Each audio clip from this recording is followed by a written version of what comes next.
গণিতে নোবেল পুরস্কার না দেওয়ার কারণ নিয়ে অনেক জল্পনা-কল্পনা এবং মিথ রয়েছে, তবে এই পুরস্কারের উদ্ভাবক আলফ্রেড নোবেল এই বিষয়ে কোনো ব্যাখ্যা দেননি।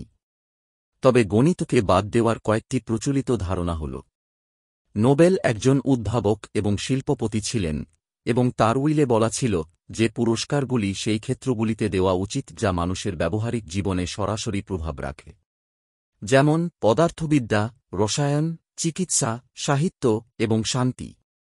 গণিত হয়তো মানবতার জন্য সরাসরি ব্যবহারিক অবদান রাখতে পারেনি সেই সময়।